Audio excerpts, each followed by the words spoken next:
जय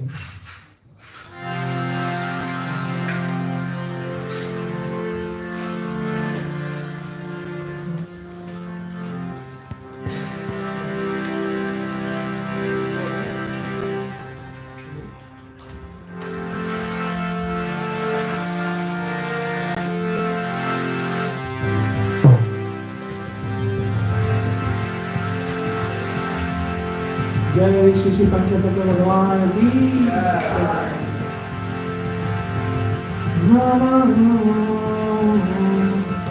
विष्णु कृष्ण कृष्ण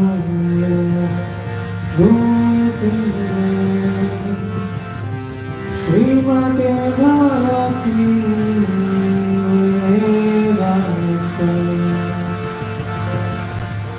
स्वामी Nityanand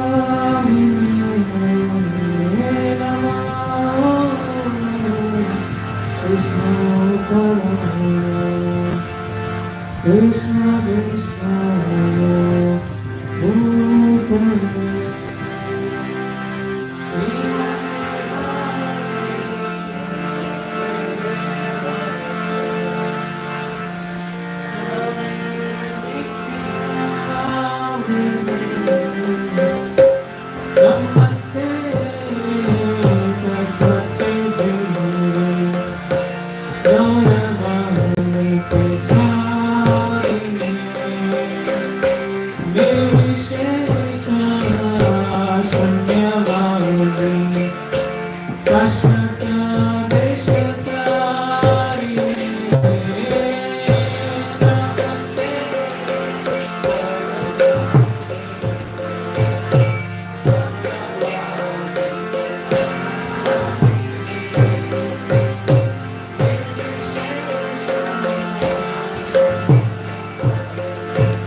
Give it up the whole of the Krishna Prabhupada ki. Prabhu, how do you go? How are you, sir? You good? Good, that you're good.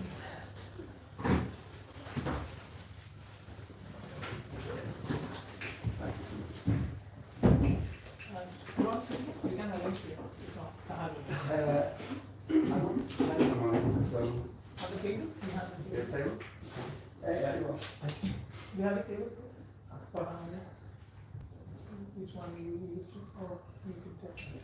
You can play like we'll set up till that time. Yeah, and I'll play that, yeah. Okay, I'm just going to play my own song.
Exactly.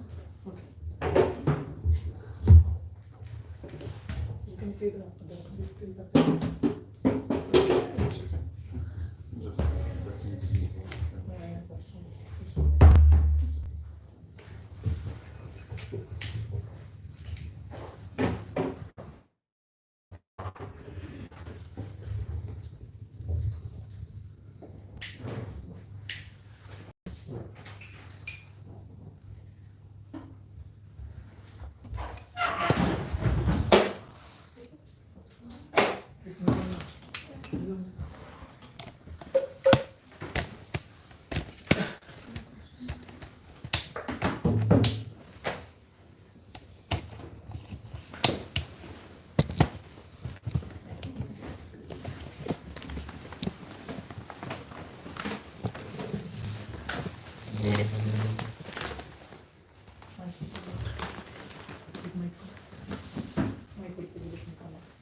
Thank you very much.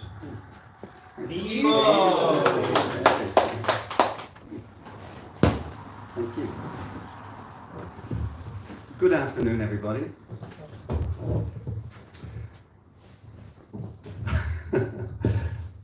Yeah, okay. You know, I was was reading the other day. I was over at Bhaktivedanta Manor for Srila Prabhupada's Disappearance Day festival. And I was reading kind of, randomly, but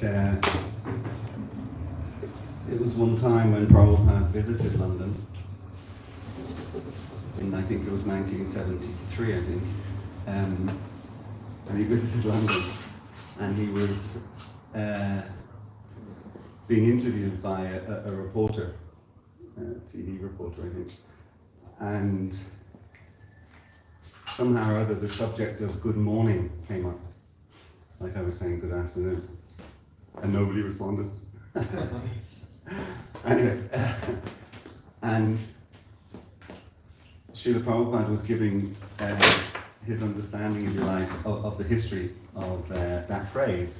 And originally it came, good comes from the word God. It's like a blessing kind of thing. But specifically to England, very similar to Ireland, it came because at certain times of the year, like now, it tends to be very grey and overcast and you don't see the sun. I think they said something like, we only got 20 minutes of sun in the last 3 weeks or something. There was just no sun. It's worse in Delhi, it's smog. Anyway, so people, historically, when the sun would shine and you'd see the blue sky, they would say good morning, because it's a good morning, like that. But then it just became a standard thing, whether it's sunny or rainy or whatever, people would just say good morning, it's just a greeting. But that was the history of it, that's where it came from. And Prabhupada was explaining that, and then the journalist asked him, it was a particularly foggy day when this was when he arrived, so then the journalist asked him, well, so is it a good morning? And Prabhupada says, no, it's hellish. Look at the weather. It's just quite funny.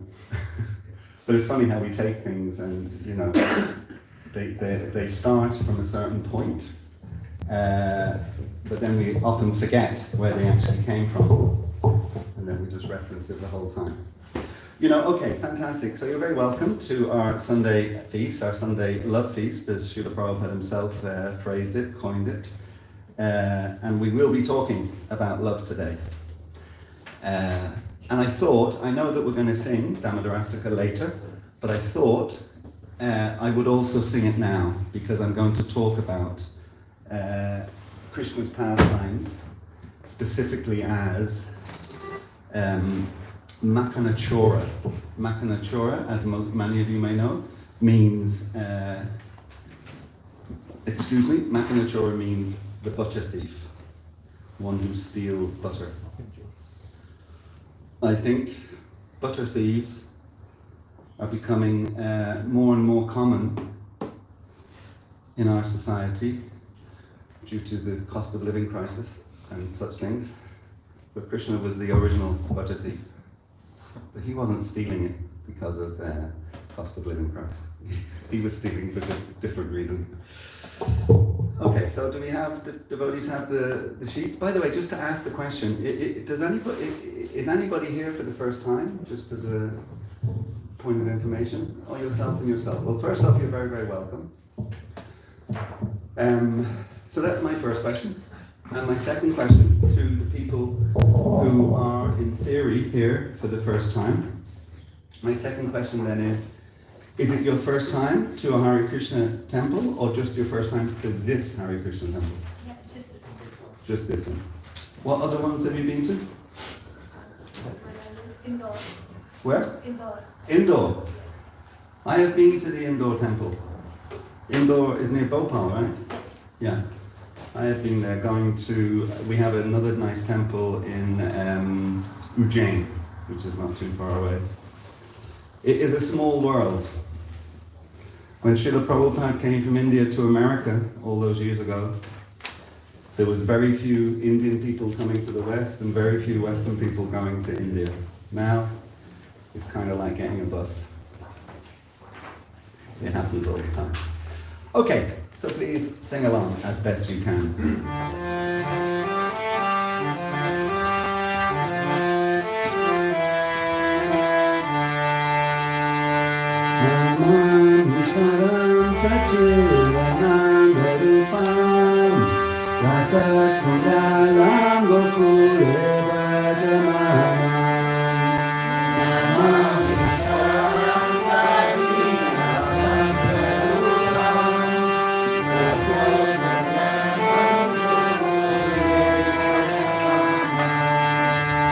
Yashoda Biyolukalatam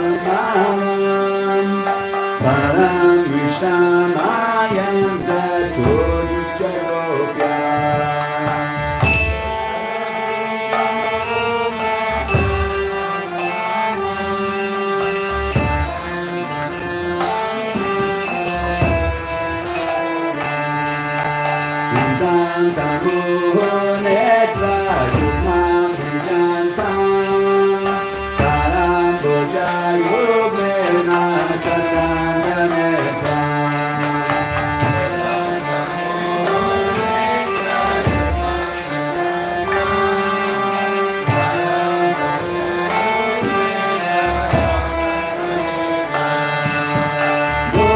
Swasakam Patilekam Kakanta Giradamudamudaram Bhaktivaram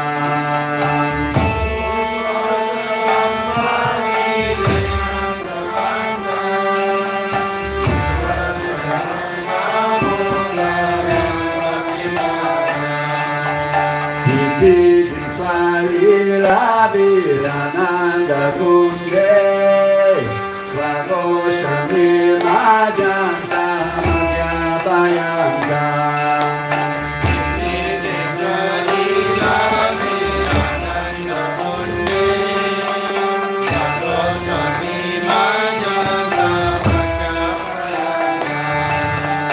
Hari Shitane Shubhakti Kitana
Param Vijayate, Shri Krishna Sankirtan ki Jai. Srila Prabhupada ki Jai. Go Premanandi. Hari Bol.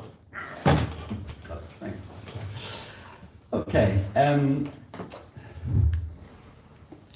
just want to offer my pranam mantras to Srila Prabhupada in our Om Vishnu Padaya, Krishna Prasaya Bhutale, Srimate Bhaktivedanta Swami Niti Namane.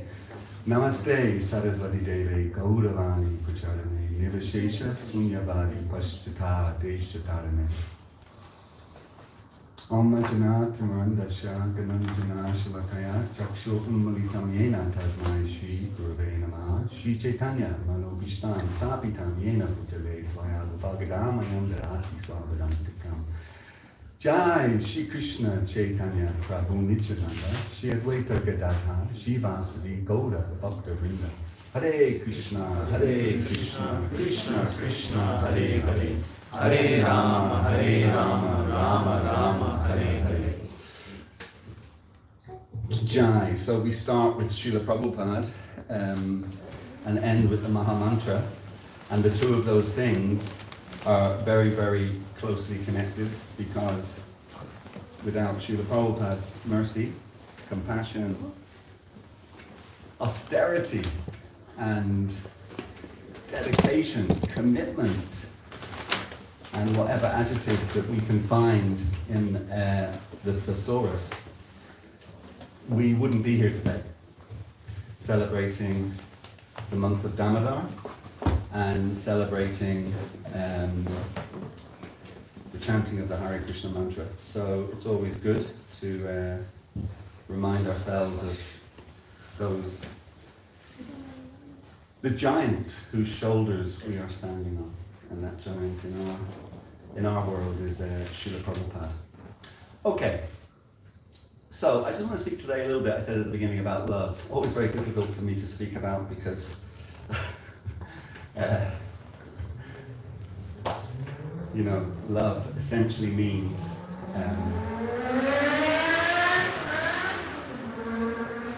well, maybe I should just put that word in front of it, unconditional love, you know.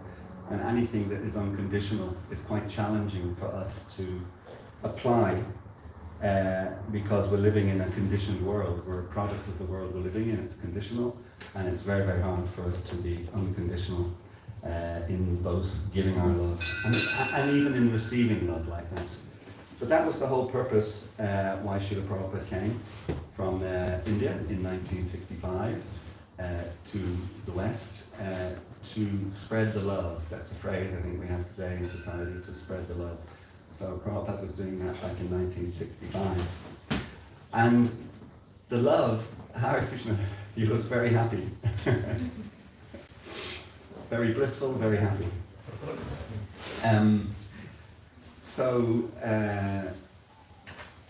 That love that he was coming and he was giving was the love that was that you see on the altar here. The personality in the middle is Lord Chaitanya, and when he was here 526-7 years ago, whatever it was, he said that he was opening the storehouse of love of Godhead, of love of God, basically, love of Krishna. And it was completely free. It is an amazing thing, actually. You know, Krishna consciousness described in all different transcendental literatures as being the most blissful thing that we can experience. It's like a touchstone, a Chintamani touchstone, that everything you touch with it becomes blissful. And the Vaitam Chuttamanadimananda Rupam in the Brahma Samhita, it's stated how everything connected to Krishna is ever growing, ever expanding, ever increasing. So we start from a point of 100% pure bliss, and that's the starting point, and every second that goes forward, it increases. So that's Krishna consciousness. And the second amazing thing about Krishna consciousness is that it's free. It doesn't cost you anything. Could you imagine going into Smith's toy store and you didn't have to pay any money and you could just go around and take all the toys, you know? Not that you want to do that, you're too spiritually advanced to want to do that, right? Nothing is free in this world. There is a charge for everything, except the most incredible thing of all, love of Krishna is completely free. Yet we sit here today, 1, 2, 3, 4, 5, 6, 7, 8, 9, 10, 11, 12, 13, 14, 15, 16, 17, 18, 19, 20, 21, 22, 23, 24. There is only 24 people. There are only 24 takers. You're very fortunate, by the way. You know, you're very, very fortunate. 24 people out of Dublin has what, 1.5 million people or something like that? So 24 are only realizing that. Of course, to fully get that mercy and that love of Krishna, there is a payment actually. And that payment is for us to ever reduce, as the bliss ever increases, for us to ever reduce our selfishness, our desire to enjoy separately. And the best way that we can come to a conclusion of that is understand our position in relation to Krishna's position. That's the best way that we can achieve that. We don't have a decent vehicle to enjoy something. Our vehicle, this material body, it's kind of like one of those clapped out cars from the 60s or the 70s, you know, it's really inefficient and you cannot really get the enjoyment you want. And enjoyment, the desire to be happy, is something that we cannot, it's insatiable is the word that Prabhupada uses. It's insatiable. So this vehicle is useless for actually if we have an insatiable desire to enjoy. So it's really understanding that can help us to get away from this illusion, delusion, you know, weirdness to think that somehow or another we can be happy in this world and happy living in these material bodies. I was going to joke at the beginning, you know, we were taking so long, this, that, me getting up here, sitting down, being calm. I was just thinking, as you get older, anybody in the room my age, you know, you see these chairs? When I first came in contact with the Hare Krishna movement in the, I think 1979 or something, when I first came in contact with the Hare Krishna movement, right up until, you know, 10 years ago or something, you would never see a chair in a Hare Krishna temple room. They didn't exist. But because now we're all getting older, you know, we have no choice. Trying to sit down and cross your legs, you know. When I get up now, it'll take my legs about, you know, 5 minutes to realize that they have to go straight again, you know. So these bodies are useless. They're actually useless to enjoy, and they're getting older every second. We can't stop it, you know. We want to stop the clock. I was talking about, there was one verse I was talking from the other day in the Srimad Bhagavatam, third canto, and it was explaining about the Madhu demon.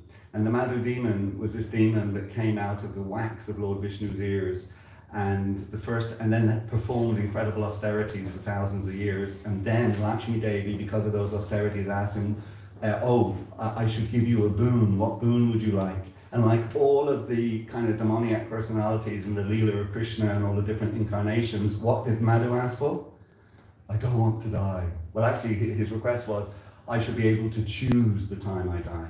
Same with Ravana, same with Hiranyakashipu. Nobody wants to die. Everybody wants to stop the clock. This thing up here behind these two gentlemen. Dominic, right?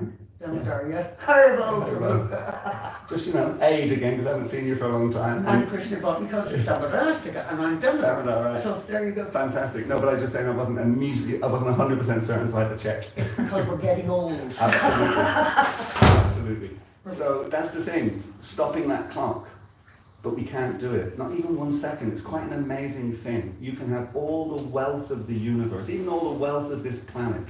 So all the wealth of all these leaders in our society that own so vast amounts of wealth, You can have all of it, and you cannot buy 1 second. It's quite an extraordinary thing. So why we should think that we can enjoy in this situation is it's really unintelligent, actually, and we should see ourselves as intelligent, We're all intelligent human beings, so we should do intelligent things and not silly things, chasing the illusion that we can be happy in this particular body, in this particular world.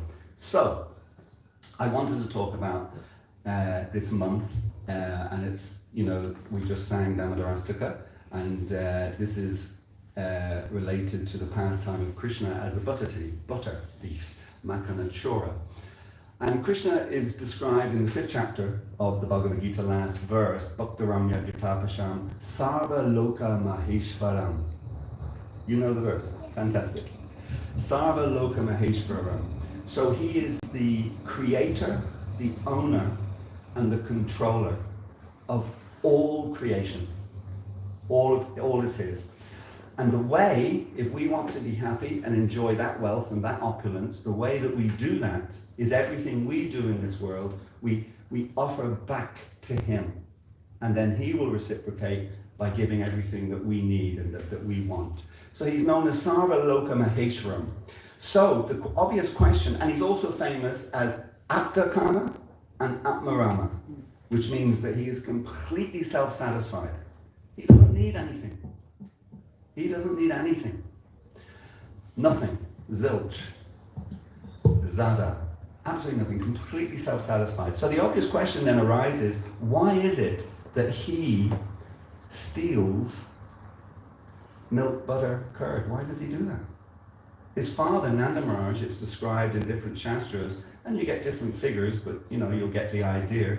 But basically his father is herding millions of cows. I don't know how you herd millions of cows. I certainly don't know how you milk millions of cows. It seems like a pretty challenging thing, twice a day, one in the morning and in the evening. But anyway, these are the inconceivable attributes of Krishna and his pure devotees. So anyway, his father herds millions of cows. So why does Krishna need to steal butter? He has butter and curd and milk coming out of everywhere. He doesn't need to steal it. So that's the obvious question. And then the second question is, if he's stealing, why does he steal only milk? How many of the girls and ladies in the room consider themselves reasonably honest? Let me ask you a question. Do you consider yourself reasonably honest? Hands up. No? So you're all dishonest, is it? There, this lady here thinks she's reasonably honest. Lady at the back there. And that man. Reasonably. Reasonably. No, you may be reasonably honest, but you're definitely not a woman or a girl, I don't think. I'm only joking. It's just because what I'm going to say next, So you consider, all the other ladies and girls consider themselves dishonest. I'm very surprised that you think you're dishonest, You're knowing all the slokas from Bhagavad Gita and, my gosh. Okay, if you go into a shop tomorrow and no one else is in the shop, there are no cameras, nothing, and there's a bottle of milk there, and there's a gold Tiffany ring. Which will you take? Truthfully. That's it, you said it all, the gold Tiffany ring, right? Yeah. So why does Krishna not steal gold? Why does he not steal jewels? Why is he stealing milk? And the second question for you is, all of these Makanachora pastimes took place in Vrindavan, in Braj. That's where they all took place. So when Krishna went to Mathura and when he went to Dwarka, why did he not steal there, if he's a thief? So the answer to that question is given by our previous acharyas, etc. And the answer to that question is, because milk, and here's one for all the vegans in the room, because milk equals love. Milk equals love. And it equals love because it's the natural food that the mother provides for her children, that the cows provide for their calves, that all the other animals, provide for their young. So it's considered to be equal to love. So what Krishna is stealing is he's stealing love. He's stealing the love of his devotees. And that's what this pastime is all about. You know, Krishna stealing the milk, etc. And then Maria Yashoda and all the pastimes that come with it. So it's described how when he does that, externally his devotees, like the Brajvasis and the Gopis and all of that, externally they're annoyed and they're upset. But internally, it's bringing them unlimited joy, unlimited love, unlimited bliss, unlimited satisfaction like that. And particularly Makanachora, by the way, because that's the butter thief is the translation of that. But milk is the essence of butter. And also when the gopis are churning butter, anyone ever churned butter actually? We used to churn butter a few years, but yeah, it's quite an interesting, you do have to get your arm used to it, but once your arm becomes used to it, it's quite a nice thing to do. So anyway, when the gopis are churning the butter like that, they're constantly thinking of Krishna. They're singing and chanting about Krishna. So all of their love goes into the butter when they're churning it like that. And consequently, that's why Krishna wants that butter, because he knows it's infused with the love, not just, as I said earlier, that milk is a symptom of love because it's the food that the mother gives the child, but specifically the milk and the butter in Vrindavan is infused with the love of the gopis. So Krishna goes to the homes of the gopis, and again externally they're upset and they're annoyed because Krishna, you know, he's a small guy at this stage. He's still like a little boy, so he'll go into the homes. And you know, little boys, I said I have two little boys, they're not little anymore. I had two little boys, you know, boys can be, you know, very mischievous, you know, very naughty, you know, not like girls, right? Girls are very good, they don't cause any trouble for their mum or their dad, right? You know, you'll just know. But boys, you know, they can be a little bit more mischievous. So Krishna was a very, very mischievous guy. So he would go into the homes of the gopis and steal the butter. But sometimes the butter would be stored up high. But he would then get furniture and anything he could get his hands on to get that butter. And when he would get that butter, one thing he would do is he would share it with his mates, the gopas. He would share it with them. He would eat it himself. But then when their tummies were full and they didn't want to consume any more milk or butter, what would they do? They would throw it all over the place, all over the floor, just to annoy the gopis. And particularly to annoy the mothers and the mother and father of the gopis like that in the house. Actually, Prabhupada, and where did I put that? Prabhupada describes Krishna's nature, and I want to read this. He describes Krishna's nature, and he describes this in a letter, by the way, to a devotee called Aniruddha in 1968. So this is just 2 years after Prabhupada, 3 years after June. So yeah, kind of 2.5 years after Prabhupada has arrived in America. I say that and talk about the date because Krishna consciousness is simultaneously, probably just say it's simple for the simple, but you know, technically the philosophy of Krishna consciousness is inconceivable. Krishna's pastimes are inconceivable. But at the same time, we should be aware of them and aware of them as soon as possible. So Prabhupada was saying these kind of things to his devotees just two years or so after he arrived. So he says, He's describing Krishna's nature. He says, he wants our love only. So that's all that Krishna wants. He just wants our love. He wants our love only. And that makes him hungry for eating as many times as his devotees can offer him. So we said it earlier that Krishna's Atmarama, self-satisfied. He doesn't need us to offer him food. He really doesn't. He's not going to starve to death just because you don't offer him food. Krishna will be absolutely fine. The only reason he wants us to offer him food is so as that we benefit from that. Again, this point about offering anything that we have, we offer it back to Krishna as in a sacrifice, and then Krishna reciprocates with us. So it makes him hungry for eating as many times as we can offer him food. He is absolute, so all contradictory points coincide in him. Now that's a brilliant phrase, you know. He's absolute, so all contradictory points coincide within him. So he's hungry for what we have to offer him, but he doesn't need it. But he's really hungry for it. He's hungry for it because all he wants is our love, and this is how we offer our love to him. So then Prabhupada finishes, he is hungry and satisfied simultaneously. So that's the inconceivable nature of Krishna. He's just completely inconceivable to us. That's Prabhupada describing Krishna's nature. So bound by the ropes of love, he steals and ransacks the gopis' home. Now Krishna is adored all over the three worlds in many different situations, all over the spiritual world, of course, just eternally like that. And in different situations, he's glorified on big seats and, you know, loads of opulence and everything going on around. But actually his desire, his real desire, is for none of that external stuff and just what goes on in Vrindavan with the loving exchanges of his devotees. That's his kind of heart's desire rather than all the opulence that goes on. So it's kind of like all glories to Krishna, who is the supreme thief. Again, stealing love. That's what he's stealing. Now love is well, I was going to say it's an abstract. It's not really an abstract. That's maybe not the right word to say. But the point I was going to make is that there's another wonderful verse, by the way, Om Purnam Adaha Purnamidam Purnam Purnam Purnam. I'm sure you know that one too. Oh, no, I have to learn that one. That's a lovely one. And Prabhupada describes that Krishna is complete in all ways. But when you take something from Krishna, he remains complete. You still have this. What you've taken is still there, but Krishna remains complete. And Prabhupada gives the analogy, just to help us understand these points, he gives the analogy that it's like a candle. So we have some candles on the altar. Wait, look at that, we don't have any candles. Okay, we have those electric ones.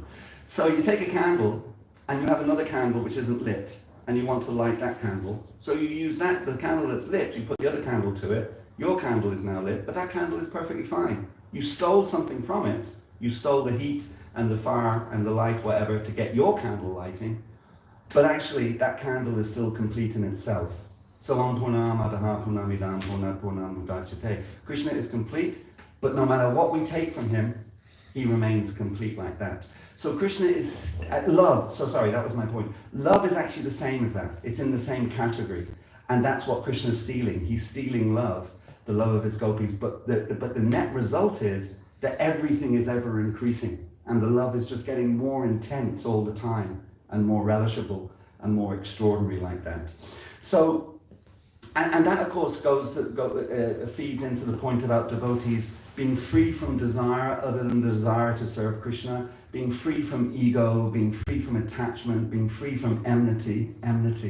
Can you imagine the world being free from enmity? This is why actually Lord Chaitanya, Lord Nityananda came, and that's what they were doing. They were opening this storehouse of love of God, and the idea is to flood the world with it so that we free ourselves from these negative things that are situated in our heart: lust, anger, greed, envy, enmity. The world is being overrun actually right now with enmity.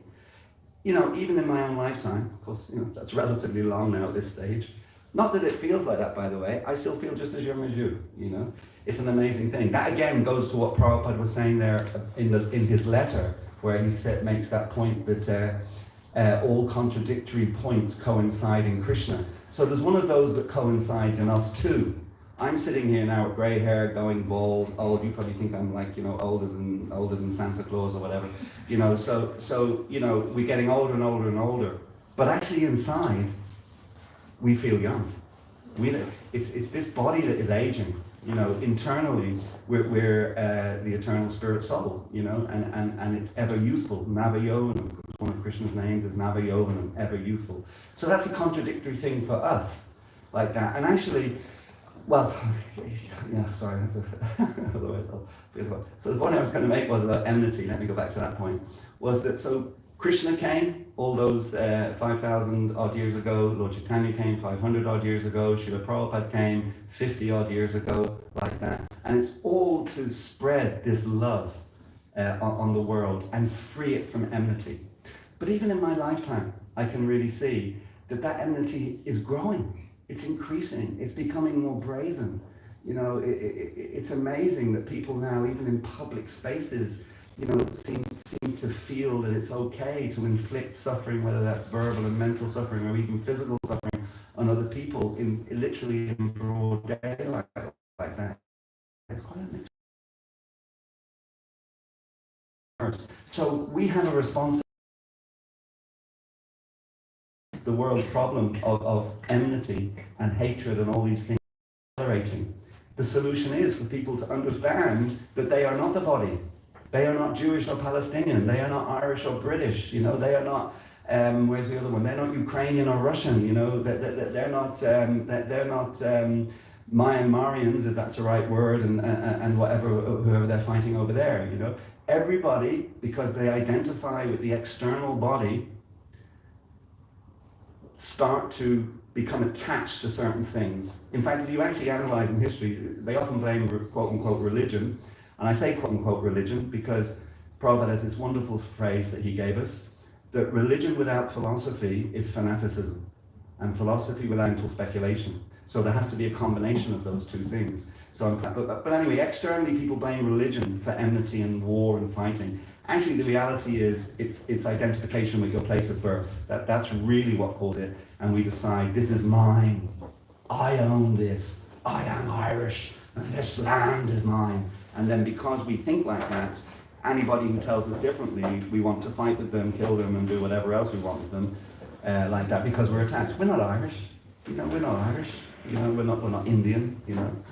These are simple concepts, but actually it's quite deep too, and it's challenging to understand it. Personally, I consider myself a mongrel, and I feel that's really fortunate actually, because I've never had a strong identification, because I kind of, was born in England, Irish parents, and this and that, whatever. So I got confused pretty young, am I English, am I Irish, what am I, So I can't, actually, just to finish on that point, just to explain it, if you're in England with an Irish accent, you get a rough time, at least you used to. But if you're in Ireland with an English accent, you get an even rougher time, whatever. So that was my problem. So I ended up, hating the English and hating the Irish. and I think, what am I? But I consider that as a benefit, because this identification with place of birth causes us so many problems. So the solution is Krishna consciousness, to understand who we are, we're eternal spirit souls, and that is the thing that can free not just us, but free this entire planet from enmity and hatred, because that's where it's stemming from, like that. When we understand that we're all eternal spirit souls and we're all equal, and of course the other one is men and women. We're not men, we're not women, we're eternal spirit souls. When we understand that we are all equal, and if you like, we all have the same nationality, we all have the same sex, we're all the same, then there's no one to be your enemy, because we're actually all coming from the same place like that. And ultimately, of course, we're all Krishna's servants, and that's what solves the problem. So so Krishna, this is what he's doing. He's giving love, he's stealing love, he's reciprocating on that platform. So he would go to the houses, he would destroy them, make a complete mess. And then the neighbors would snitch on him, as we say in this part of the world, or rat on him, or whatever other word we might say. But they would tell on him. So what would happen is, as soon as the owners of one particular house would come back and see the mess, they'd come out and say, well, who was in my house? Who broke into my house? Who made all this mess? And some of the neighbors would say, well, it must have been Krishna. We saw him and his mates here a little while ago and they ran away. We wanted to go and stop them. We wanted to go and tell you and get you and come back. But somehow some magic came over us and we weren't able to move. We weren't able to say anything. So again, Krishna just intervening there. But yeah, it was definitely that cowherd boy. So this spread around the community. And eventually the gopis, they got up the courage to go to Mother Yashoda to complain about Krishna. Now this is a risky business.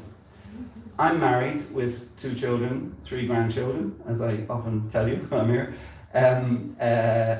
How many other people in the room have children? Particularly the women. They tend to be a little more attached, Women with children? Both of you? You? Only the 3 of you?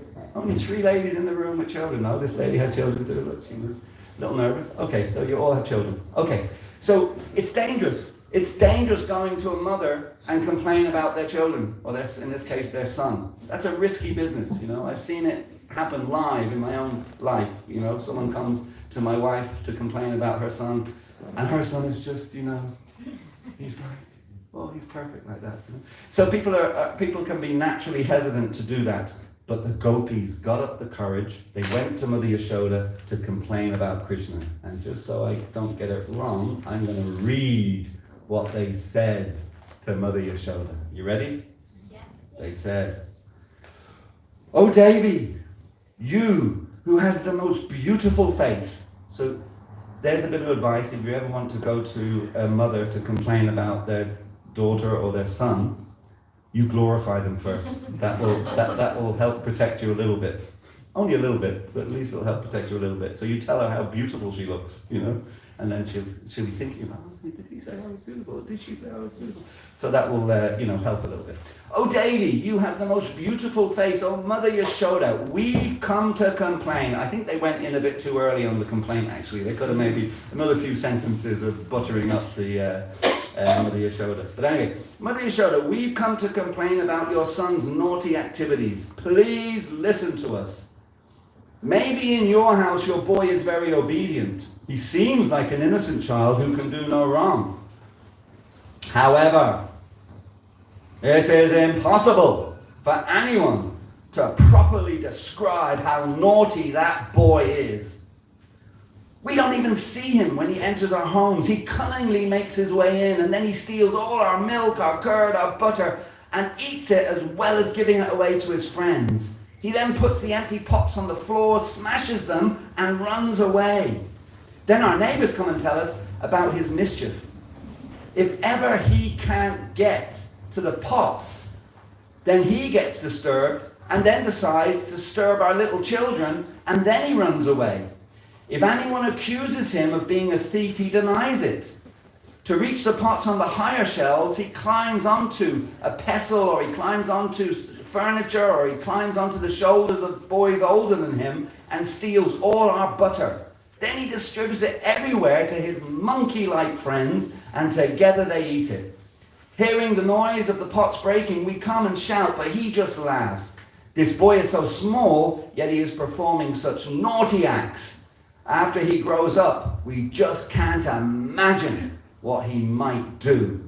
So Krishna is being described as the ultimate juvenile delinquent, who'll end up on the wrong side of the law, going into youth juvenile jails and then into real jails as they get older, because he's such a case, So when this is happening, Krishna, again, lovely kind of pastime, Krishna is all quiet, he's even trembling a little bit, and it's described that the reason he's doing that, he's afraid of what Mother Yashoda might say or what Mother Yashoda might do. But actually, he's also playing the part of the innocent little boy, with the angelic eyes, and whatever, sweetness. You just think that how could he do anything wrong? He's just looking like an angel, kind of like that. So that's what he's doing. And then Mother Yashoda replies, and Mother Yashoda says, oh no, that's what I read, sorry. Mother Yashoda says,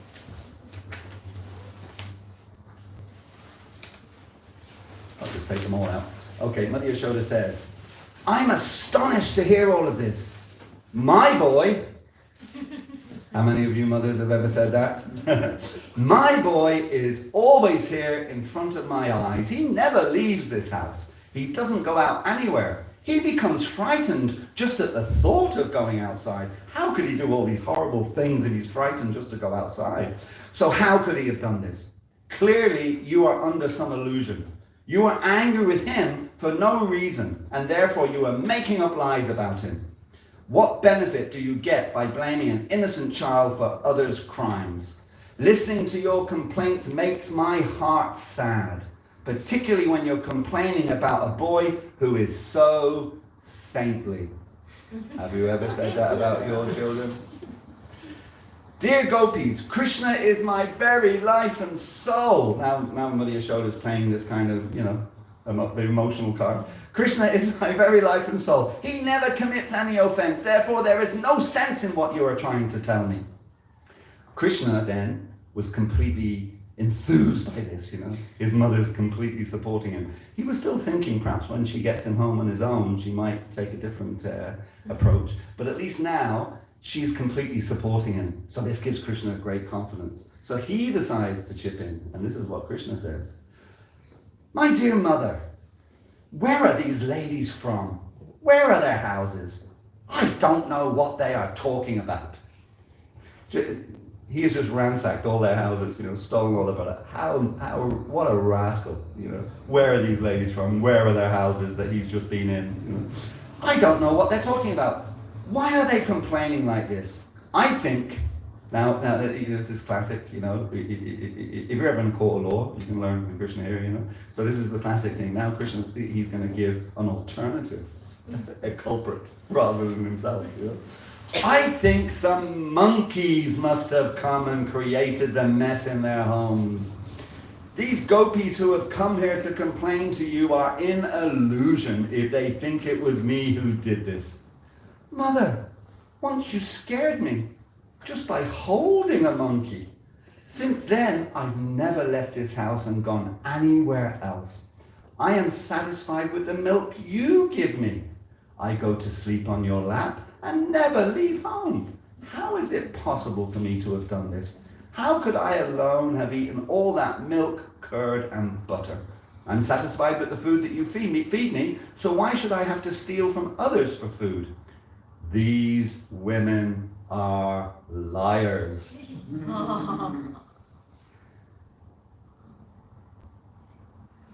You should thoroughly investigate this. So now he wants his mother to become the policeman, given that she's been completely supportive of him. So she's going to be a crooked cop here now, doing a crooked investigation to get Krishna off. You should thoroughly investigate this and not listen to this idle gossip. When my father is at home, he pampers and plays with me. After he leaves, you are constantly by my side. The only time I enter others' homes is when I'm holding your finger. Actually, that's an interesting thing. Because in the West, generally, when the mother is holding the kid, or boyfriend, girlfriend, they'll hold hand by hand. But in India, it's more like they do the finger. And aside from Krishna consciousness, which of course is not Indian, because as Prabhupada said, Krishna consciousness is universal. Just because the sun rises in the east over Japan doesn't mean it's a Japanese sun. The sun is everybody's. So Krishna consciousness is everybody's. Just to let you know, just in case the Indian people in the room are getting a little puffed up, thinking, we own Krishna, Krishna is ours. No, he's everyone's. But one thing that we can definitely learn from Indian culture is much better just to hold finger to finger, because you don't sweat, when you hold someone else's hand you get all sweaty, much cleaner, much more suchi. Anyway, sorry, I diverted or digress. The only time I enter others' homes is when I'm holding your finger. Even when my friends come, we play in our courtyard garden. So Krishna's playing the completely innocent card and presenting other possibilities, calling them liars and doing all of that. So, after hearing Krishna's response, all of the gopis who had complained, they felt humiliated. because they're doubting themselves now. By the way, that Madhu demon it is mentioned in the Bhagavad Gita, and in the purport where he's mentioned, Prabhupada doesn't talk about the personality Madhu, he talks about the demon of doubt, you know. It's a very powerful thing in the material world, doubt, you know, it can really create great mental trauma for people if they become very doubtful. So, but this is what Krishna did for the gopis, though. But it's transcendental. It's all love. You know, the love is just being spread and growing. So after Krishna's response, the gopis felt humiliated, and out of shame, they went home, and they didn't say anything further to either Yashoda or to Krishna or to anyone else because they believed they were totally mad.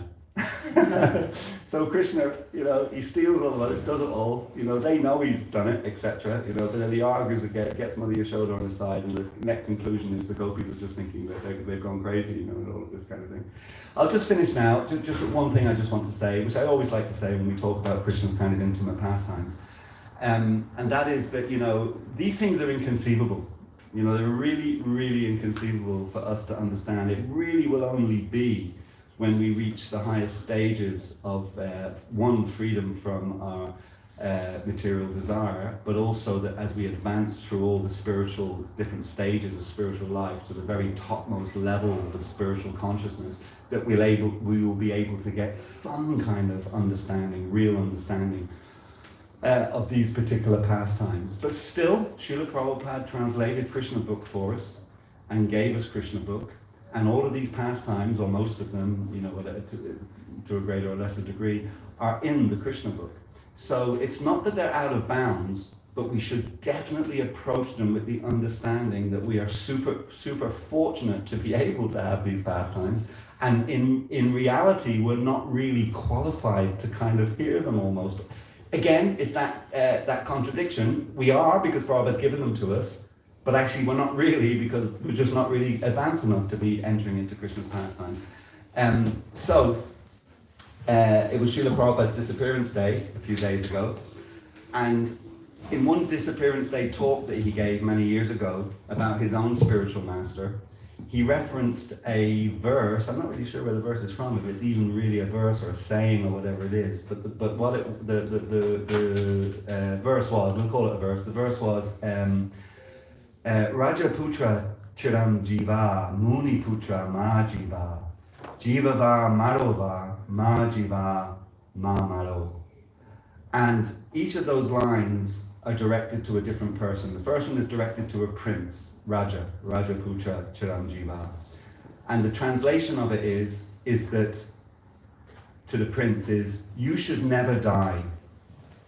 That's what it's saying, you should never die. And then Prabhupada explains the reason why the prince has been given that advice, that he should never die, is that the nature of a royal life is you enjoy. You've got loads of opulence, you've got loads of servants, you know, and you just enjoy all the material pleasures that you possibly can enjoy like that. So your life is pretty nice. The only problem is it's in the material world, you have to die, but it's pretty nice. But because you're enjoying excessively, next time around, you may not be getting such a good deal because you were just enjoying your senses in this whole life. So the advice is, don't die, because you've got a good situation now, that you're abusing it, but still, it's a good situation, and it's not going to be so good next time, so better you just don't die, better you live forever. So that's Rajaputra Chiram Jiva. The next one is Muniputra Ma Jiva, and that's directed to a Muni, or a saintly person, who is very disciplined. And they rise very early every day, and they meditate, and they control their senses, etc., etc. So the translation of that verse is, best you die now. Because one, your life is austere as it is, you know, getting up, not having so much sleep, and, you know, not eating so much, not enjoying your senses, you know, being very disciplined, etc., etc. So, of course, that is simultaneously blissful. Anybody who does that, they know it's actually quite blissful. But still, it's austere on one level. So the advice to that person is, better you die now, because you're living an austere life, but because you're living an austere life, if you die now, you're going to go to a much better place. So to the prince, better you don't die. To the sadhu, better you die now. Then the third, I'll leave the third one, I'll go to the fourth one and come back to the third one because that's the point that I want to make in relation to these pastimes. So the fourth one is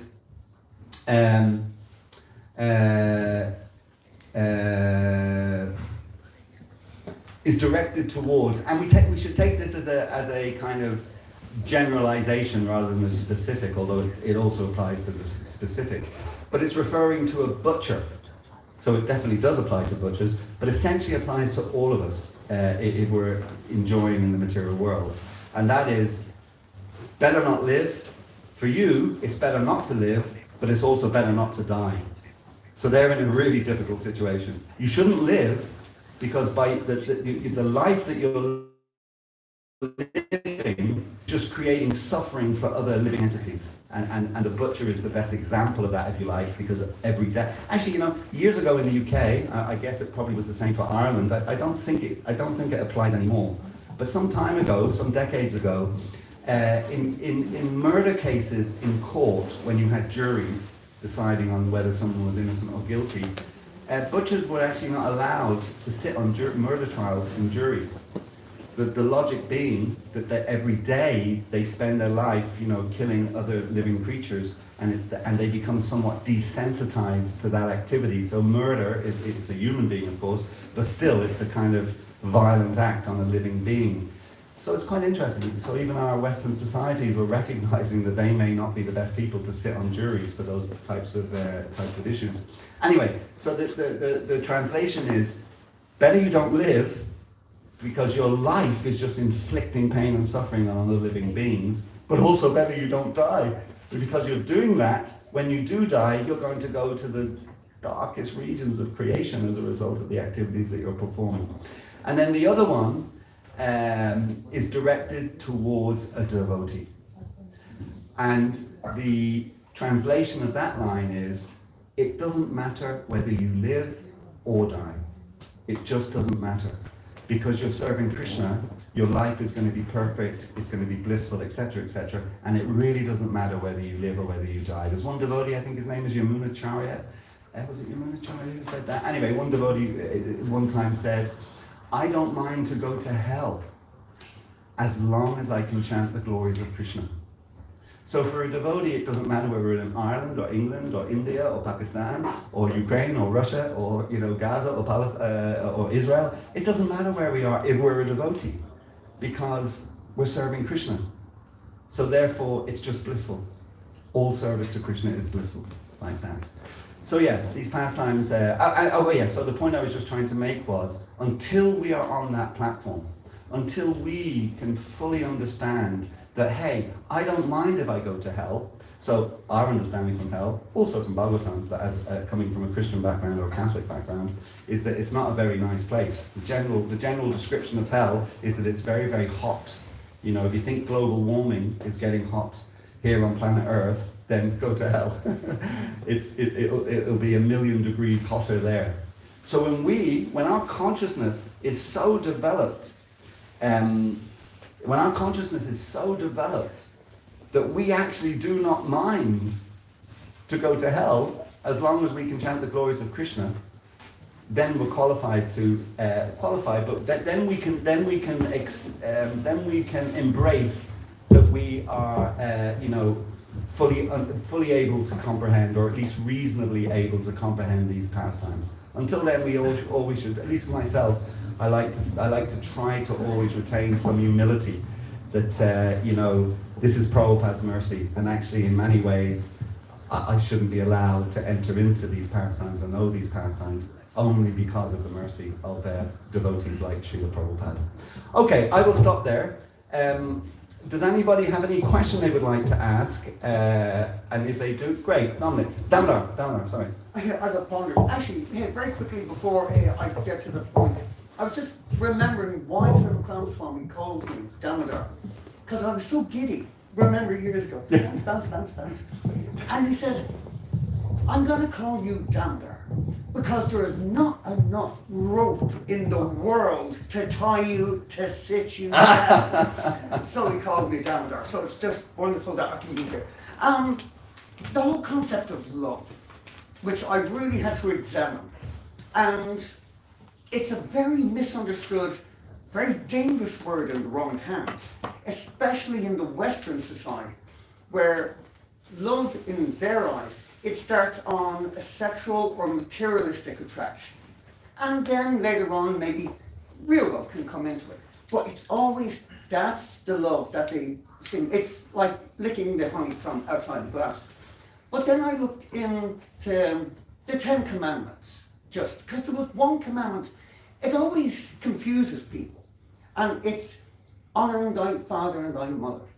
And if you look into that commandment, now everyone just said, oh yeah, it's love your mother and your father. It's honor. And then when I was looking into the reason why it's honor, it's because the father, he provides all of these children and wife to serve him in his service of God. So he shouldn't love his wife. He shouldn't love his children.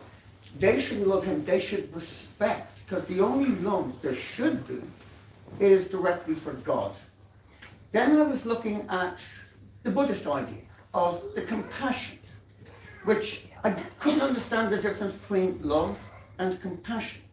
But then if we go into our own tradition, and there was one sloka that always stuck out, and I can barely remember half it. Aham Vaishava Bhuta Mi Bhuta Bhuta Bhavna Shabda Brahma Parambhama Mama Visasvatitana. I'm in all things, living in one. You know the sloka I'm talking about.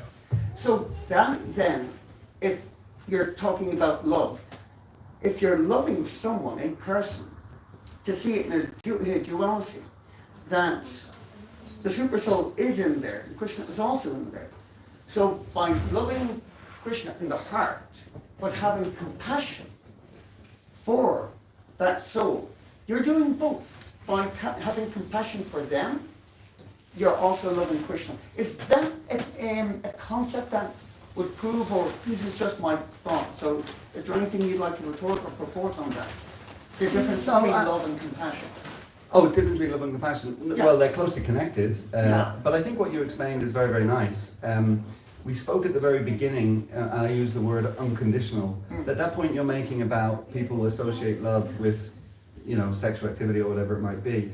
The main thing is that, real love means that you will do anything for the person that you love without without you getting anything for it. And Prabhupada did describe, which I think is a really, really nice description and to help us understand, particularly people who, quote unquote, are confused with between love and, some kind of sexual relationship. The Prabhupada said that the closest thing to love in the spiritual world that we see in this material world, the closest, it doesn't mean it's the same, but just the closest thing, is the love, and this is so perfect for today's talk, the love that a mother has for her child. Because it's completely unconditional, or at least in its perfect sense, it's completely unconditional. Actually, I was very fortunate, both in my own relationship with my own mother, but also to see the relationship that my wife had with her children. It literally was, because I could never have done it. It was a real learning experience for me. Get up at any hour of the day, night, when you're sleeping, even if you've had very little sleep the day before, and they will if the child is crying, immediately the mother wakes up to tend to the child. The child never reciprocates. The only reciprocation the child really gives is that eventually it might stop crying. That's the only reciprocation. Nothing else. And yet she can spend an hour, 2 hours. The kid goes back to sleep. The kid will sleep until it wakes up naturally. The mother's never going to wake it up artificially. But the mother then might have to get up in another couple of hours for work or whatever it is that she's doing. And I just saw that time and time and time again, no matter how ill my wife was or how tired she was or other things that she had to do. If the child was distressed in any way, shape or form, 100% focus would go on the child. And for me, it was it was an educational thing actually, because I could understand, I don't have that love. My love is very, very conditional for anybody. Yet to have that love for Krishna, that unconditional, which I put in inverted commas again, love that a woman has for a child is similar, but it's still not on the level of the unconditional love that we need to achieve in order to fully embrace and enter into a loving relationship with Krishna. And I'll finish on this, Damodar, that we never stop talking about Maya. And of course, Prabhu translates the concept of Maya. Maya is also a person, but the concept of Maya is that which is not. So basically an illusion. But then in terms of the personality of Maya Devi, she's a pure devotee of Krishna. She's serving Krishna. And her service, and I think it's just for all of us this to give us impetus and to give us kind of focus and energy, etc., to really advance in spiritual life. Maya guards the spiritual world. Maya Devi guards the spiritual world. And she, if you like, I was at the airport last week, and the first time it's ever happened to me, actually, I saw one of those sniffer dogs, they were sniffing, they literally come and they're sniffing, But anyway, Maya's like a sniffer dog, and she is sniffing anybody who's getting close to the gates of the spiritual world, and she's sniffing our hearts, essentially, to make sure the heart is completely free of lust, anger, greed, envy, and all those anartas, what we call anartas in the heart, like that. And Shastra tells us, Prabhupada tells us, that when we're uprooting those anartas, it's really important that anyone ever do any gardening in their life? Right, great. When you're getting rid of weeds in the garden to protect your plants, I just remember it so well. And different weeds have different lengths of roots. Brambles as an example. So what you can do with the bramble is, of course you have to have a glove because they've got thorns on them. But you loosen up a little bit, then you get your little trowelly type thing or whatever, and you start digging down. But you don't. You need patience. That's the thing. You need patience. You have to dig down, loosen the soil, loosen the soil, loosen the soil. Start loosening the thing more and more and more and more and more until you get it up, and you feel it. It's an amazing feeling. Then you gradually, slowly pull it up, and the whole thing comes out, this white root that goes really, really, really, really low. And you've got it all if it's pointed at the end. If it's cut, some of it's still in. And if some of it's still in, it will just grow again. A few weeks later, the thing is back like that. So the same with the anartas in our heart, the lust, the anger, the greed, the envy. You've got to uproot them and get it out. And do it, be patient, but get it out and see it come in. Don't get too excited. You said you were excited, that's where you got the name Damodar. Don't get too excited and yank at it and it snaps and the root is still in. We've got to uproot those anartas completely from the heart. And then when Maya comes, when we're heading back towards Krishna, she'll sniff around our heart and she won't smell anything. And she will let us in. But if she can smell that there's still some material desire in our heart, then we cannot we cannot enter the spiritual world, because the spiritual world is pure. It is one of its main, there's many characteristics, but one of its main characteristics is there is no material desire in the spiritual world. It is completely absent. It cannot exist in the spiritual world. So before we can go back, Maya's service is to make sure there's none of that in our heart. But yeah, that's love, completely unconditional. We don't want anything in return for it, anything whatsoever. That's what the gopis love, and that's why Krishna says to them. Can you imagine Krishna saying to us, "Na parayaham"? Krishna saying to you, I cannot repay you.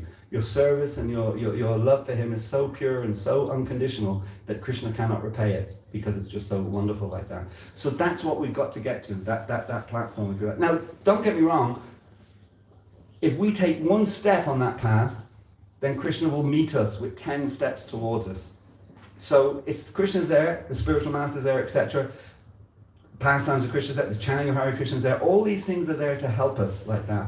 And Krishna will really reach out. He's constantly reaching out. That's why he comes. That's why he performs all these pastimes. That's why he sends all his wonderful devotees to come. They're all there for us to lean on, to help us to progress in spiritual life and to get rid of all these anartas from our hearts like that. So wonderful. Yes, I'm conscious of the time because I think I'm running over, right? But last question, go ahead. The question, how do we understand we completely got rid of that anartha? Because when Maya comes, she won't smell you. When that sniffer dog came to the airport to me, if he had started barking, I would have been in trouble, because I would have had what he was looking for. So when Maya comes to you and she doesn't bark, she happily lets you walk on. You mean before you get to that stage? All we can do is that we keep endeavoring, you know, and we keep trying, you know, and we keep making the effort, you know, and then actually what I think will happen, at least my understanding, because there's lots of these wonderful pastimes. Let me just tell you one. This was in Australia, I think about 15 years ago, something like that, maybe 10, 15 years ago. There was one devotee, there was a person, and anyway, let me start again. One day, a lady rings the temple. I think it was the Melbourne temple, but I could be wrong. Anyway, a lady rings the temple in Australia. And she says, could I speak to some Hare Krishna devotee? Or whatever? And the person says, yes, I'm a devotee. Da, da, da, da. And she said, my brother joined your movement in 1972 or whatever it was. He joined your movement. In 1977, he left your movement. So our understanding is when Prabhupada left his body, this devotee left, he didn't remain, keep his connection. And this was, like I said, 10 years ago, so what's that? So this is in the 2000s, so we're talking about 30 or 40 years after he left. And she said, he is now in hospital in a coma, and my understanding is that, you know, he's going to leave any time. So I thought I would reach out to you people, because he did dedicate, you know, 5-6 years or whatever it was of his life, and, you know, even though he left your movement, if he ever talked about religious things, spiritual things, he would only ever reference the Hare Krishnas and the Hare Krishna movement and the Hare Krishna way of life. So I think it's only appropriate now that he's leaving, if you could possibly come and be with him like that. So of course devotees, you know, immediately jump in a car, you know, they come, they bring a harmonium and prasadam and this, that and the other, they go there. Anyway, they go there, and this devotee, like she said, he was in a coma, and he's lying in the hospital bed. And they're there, I think they were there for a day or two, something like that. It wasn't for a very long time. They were there, and they were quietly chanting Hare Krishna on the harmonium and that kind of thing. And they put some tulsi leaves on him, and some ganga jal, and different things like that. And chanting. And then, all of a sudden, this person who'd been in a coma for weeks, or whatever length of time it was, all of a sudden, you know, they prop them up, they had the pillows behind their backs and all that kind of thing. All of a sudden, he sat right up in the bed, and he went, Jai Prabhupada. He came back and fell back and died, left his body. You know, he'd been away from the devotees for 34 years. You know, he was in a coma, and then he just wakes out of the coma for 2-3 seconds, Jai Prabhupada, and falls back down and leaves his body. So, but the thing for us is, at least I preach this to myself. I just tell you what I preach to myself. Don't take that for granted. Don't think that just because you've chanted Hare Krishna, just because you've honored prasadam, just because you've done some service, just because you've had association with devotees, don't think that that means you're safe. For us, we keep endeavoring. What's that? Oh, this lovely saying that we should not demand anything from God, or demand to see God. We should just act in a way that God will want to see us. So if we can keep that philosophy in our brain, or that understanding in our brain, that don't take things for granted, don't rest on our laurels, keep chanting Hare Krishna, keep serving, keep progressing in spiritual life. But at the time of death, you know, we've got to, and that's not the only example. I could give other examples of that, similar to the one I just gave. I'm going to contradict myself now, but then there's a very good chance that when we are leaving this world, Krishna will come and help us, Prabhupada will come and help us, Chaitanya will come and help us, etc. You know. But again, best that we don't just assume that's going to happen. Much better that we keep endeavoring as best we can. Thank you so much. Thank you. Jai Srila Prabhupada ki Jai. Shri Damodarastaka ki Jai.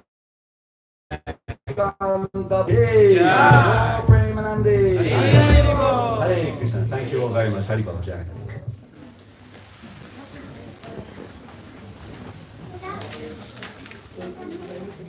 Oh, one thing I have actually, where did I put those? Oh, here they are. This is some Mahaprasadam that was offered to Shri Shri Radha Gokulananda and also Lord Damodar at Bhaktivedanta Manor. Of course, what are we doing now? We're having arti? Yeah. Yeah. Can I give that to someone that, and everybody just break it up and give everybody a little piece of Mahaprasad? Okay, fantastic. Thank you very much. Particularly this little girl. She has to get a nice piece. Yeah, And this little girl.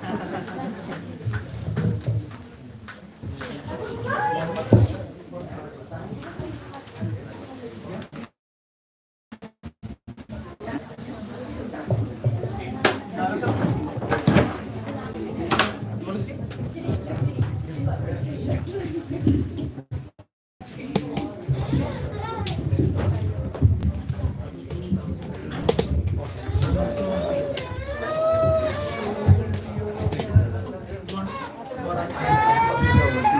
Yeah.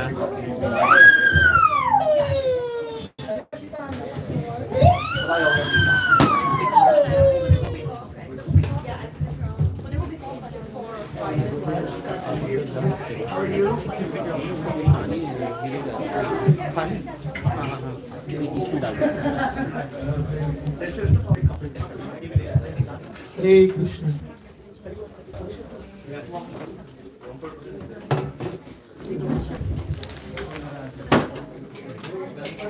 Jai Shri Shri Panch Bhagwan ki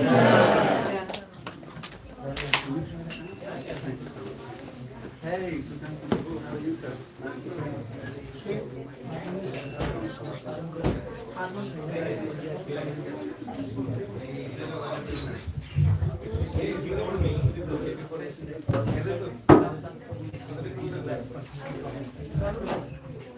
Thanks again.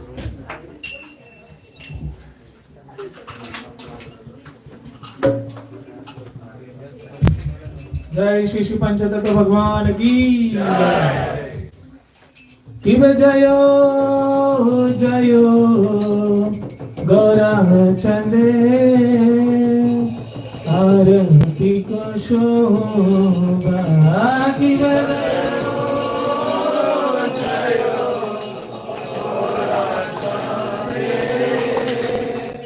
Arati ko shobha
Shiva Bahu Kodi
सभी लोग झुक के प्रणाम करेंगे तो झुक सकते हैं. All those who can go down, they can go down for obeisances. जय ओम विष्णुपाद परमहंस परिव्राजकाचार्य स्तोत्र श्री श्रीमती डिवाइन के श्री भक्तिवेदांत स्वामी श्रील प्रभुपाद की. ISKCON founder acharya BBD founder acharya saviour of the whole world Jagat Guru Srila Prabhupada की. गुरु शिष्य परंपरा की. इस्कॉन वर्तमान आचार्य वृंद की. वृंदावन श्री गोस्वामी वृंद की. प्रेम से गौ श्री कृष्ण चैतन्य प्रभु नित्यानंद श्री अद्वैत गदाधर शिवासादि गौर भक्त वृंद की. राधा कृष्ण गोप गोपीनाथ श्याम राधा कुंड गिरिराज गोवर्धन की. श्री वृंदावन धाम की. गंगा माई यमुना माई की. भक्ति देवी वृंद देवी तुलसी महाराज की. संवेद गौर भक्त वृंद की.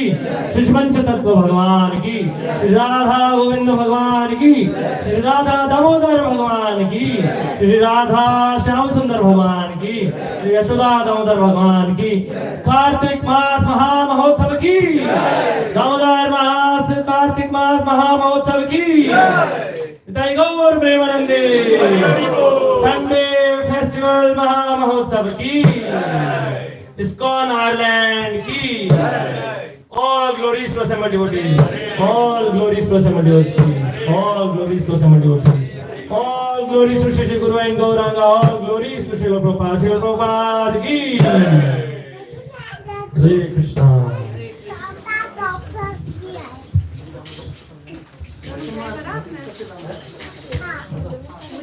Hare Krishna. Krishna Krishna. Hare Hare. Those who are leaving, they can wait for a few more minutes. We have very special program. It's the last Sunday of Kartik month. We can wait for offering lamp and reciting Damodar Ashtakam prayers. Damodar Ashtakam is very dear to Srimati Radharani because it praises Lord in very special form, which is to welcome you all on behalf of ISKCON Dublin, especially those first time. Is anyone here who came for the first time? Hari Bol for all those. Hari Bol!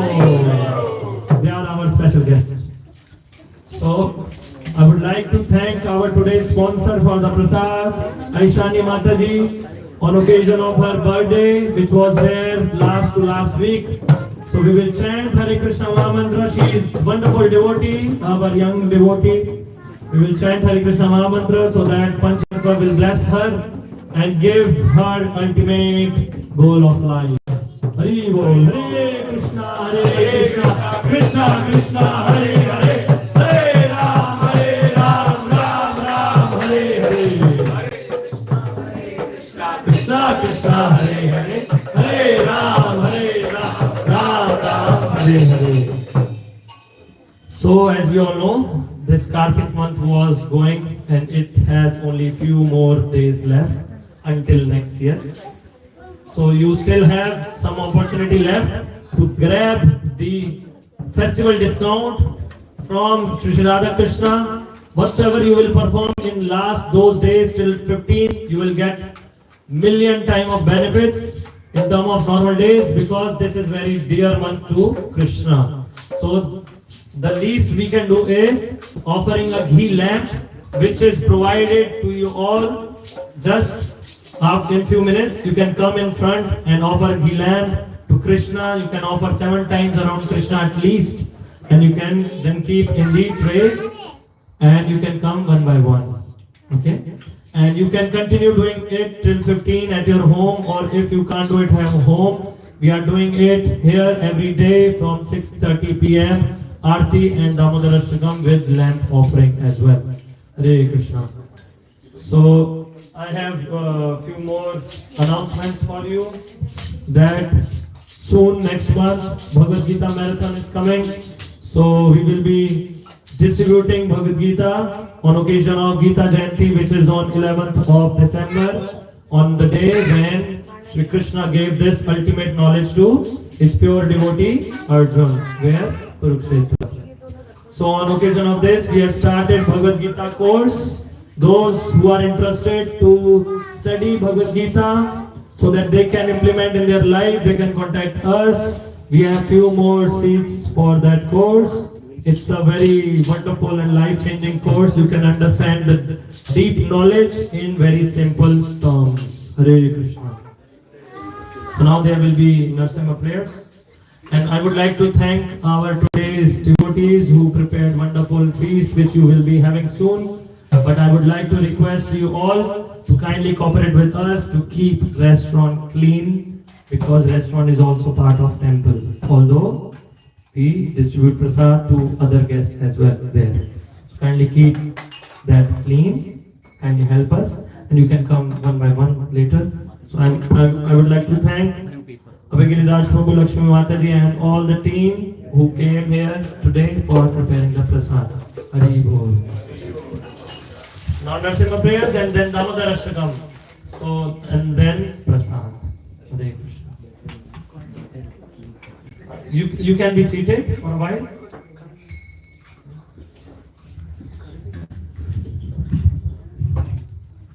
Namaste Narasimhaya. Namaste Narasimhaya.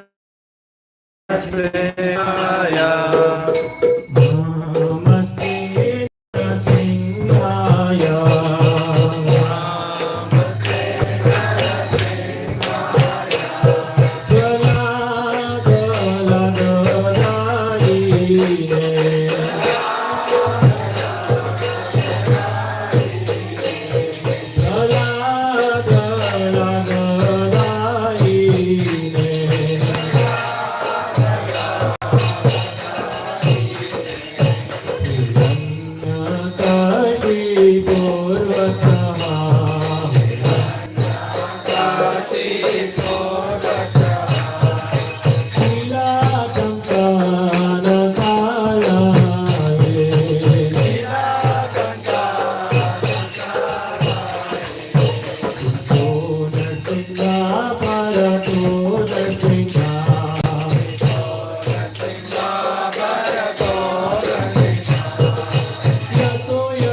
विनाशक लक्ष्मीपति श्री नरसिंहदेव भगवान की भक्ति शिरोमणि श्री प्रहलाद महाराज की जय गुरु।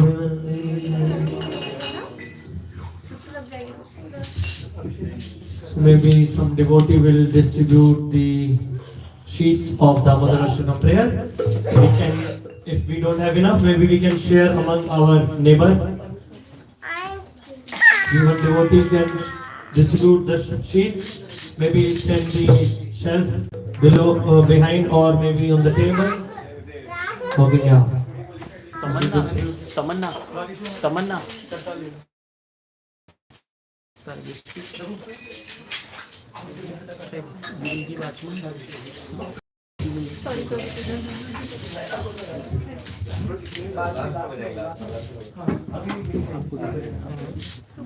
Can everyone please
someone chair?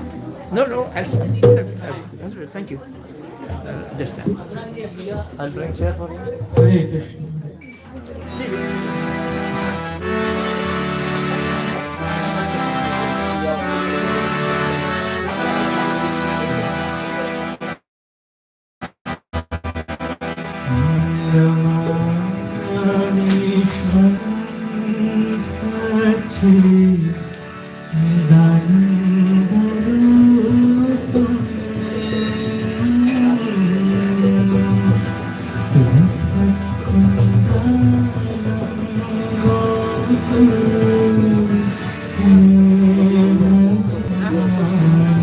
Hare Krishna.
Krishna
Sound system also, no?